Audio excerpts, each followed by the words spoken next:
Assalamualaikum warahmatullahi wabarakatuh. Hai anak-anak, selamat pagi. Perkenalkan, nama saya Bu Ella. Hari ini kalian akan belajar bersama saya. Tapi sebelum itu, alangkah lebih baiknya kita berdoa terlebih dahulu, oke? Berdoa dimulai.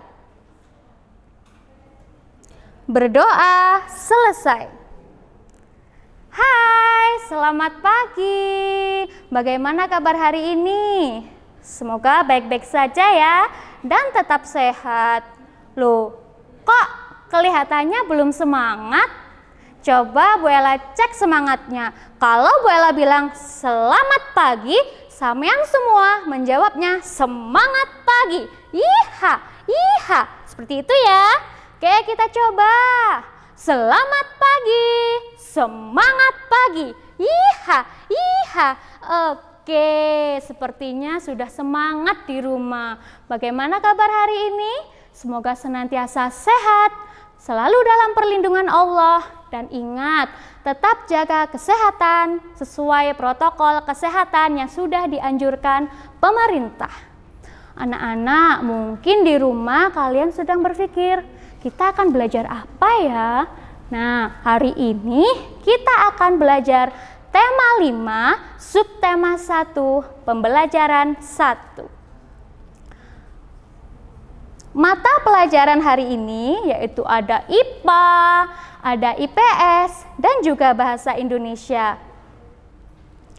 Tujuan pembelajaran hari ini, setelah mengamati gambar, siswa mampu mengidentifikasi peninggalan kerajaan di masa Hindu, Buddha, dan Islam.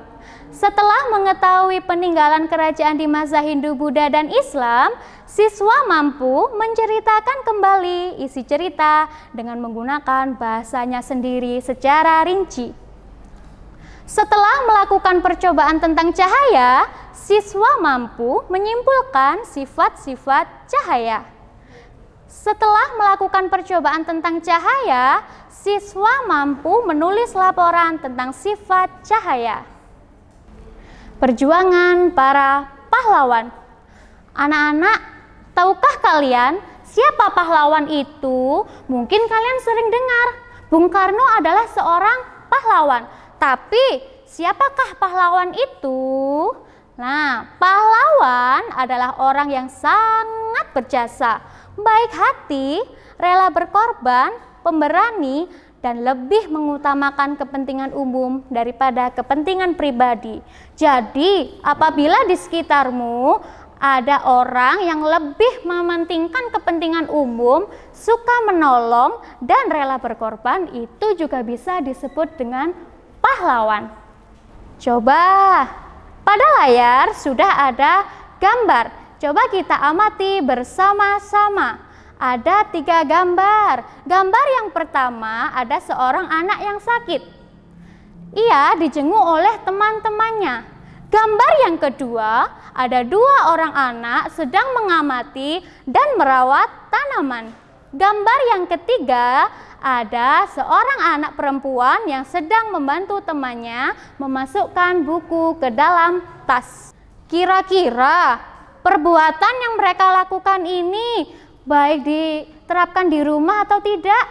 Ya, perbuatan yang mereka lakukan ini patut dicontoh di rumah karena merupakan perbuatan yang baik, mencerminkan perilaku seperti seorang pahlawan karena saling tolong-menolong, rela berkorban, dan lebih mementingkan kepentingan umum daripada kepentingan pribadi.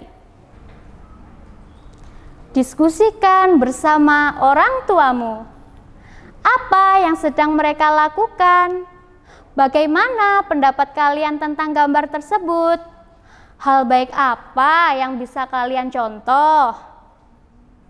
Anak-anak, sikap seorang pahlawan sudah ada sejak zaman dulu kala.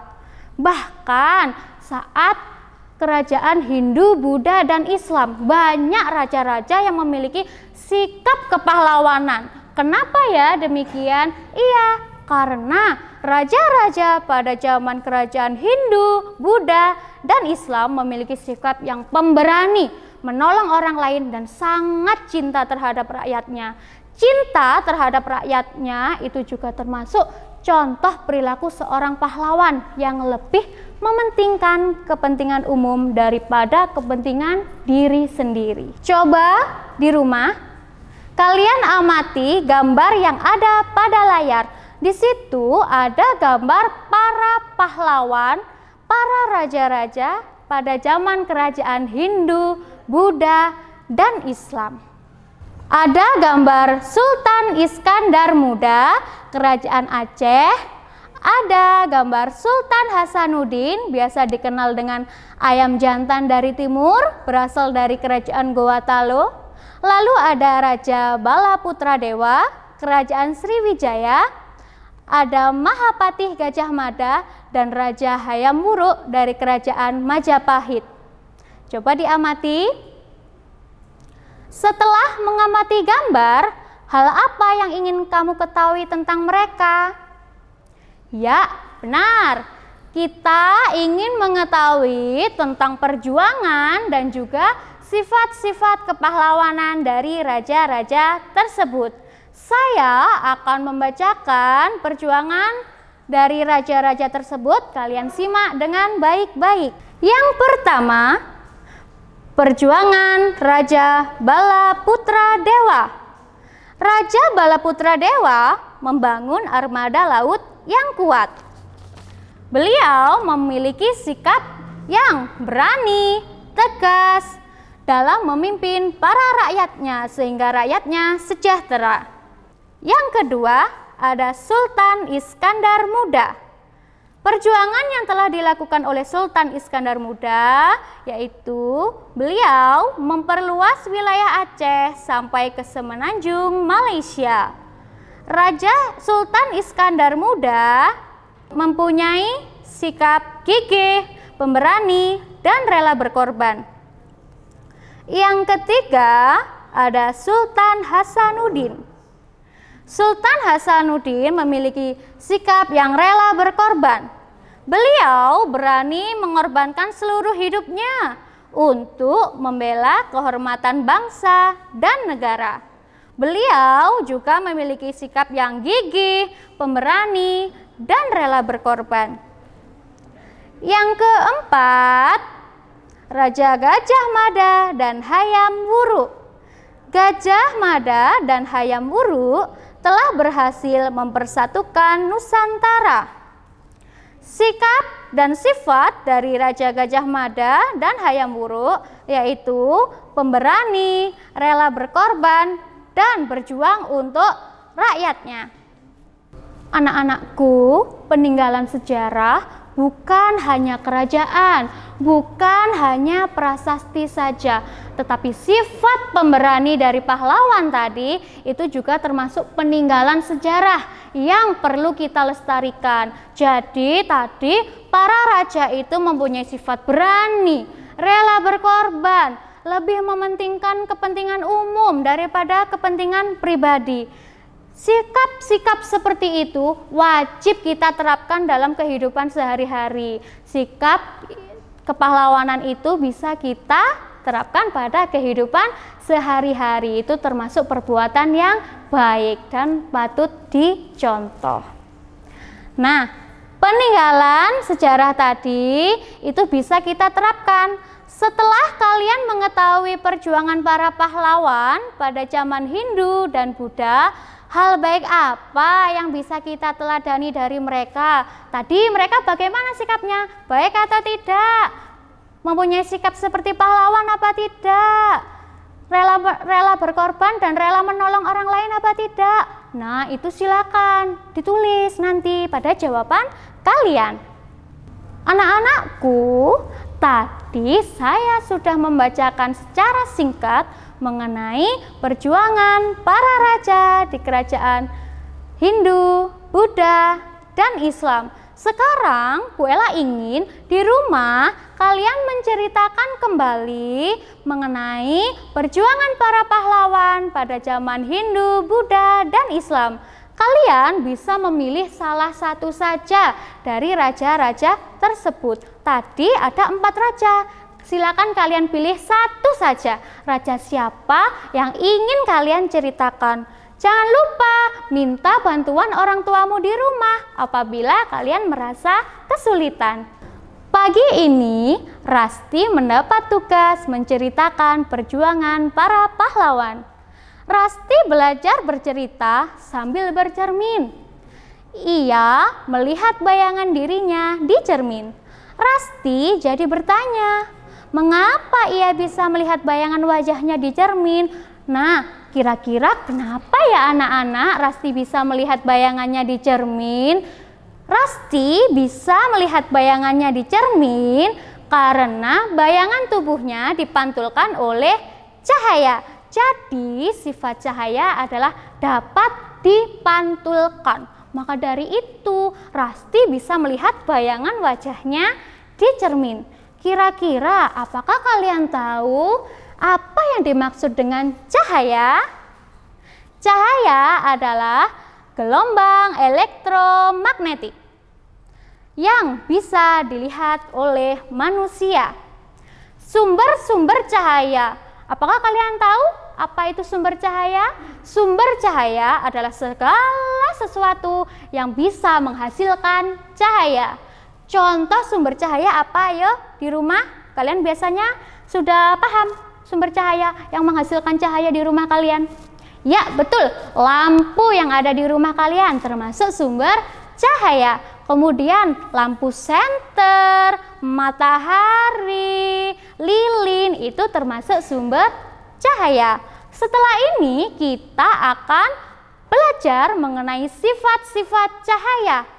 Bu Ella ingin menunjukkan video dari teman kalian mengenai sifat-sifat cahaya. Silakan disaksikan.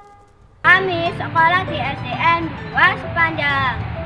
Hari ini kita akan mempraktekkan sifat-sifat cahaya. Mau tahu? Yuk kita simak. Pertama-tama kita harus menyiapkan alat dan bahan.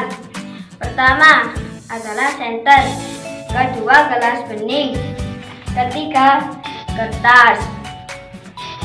Pertama kita harus menyalakan senter, lalu cahaya diarahkan ke gelas bening.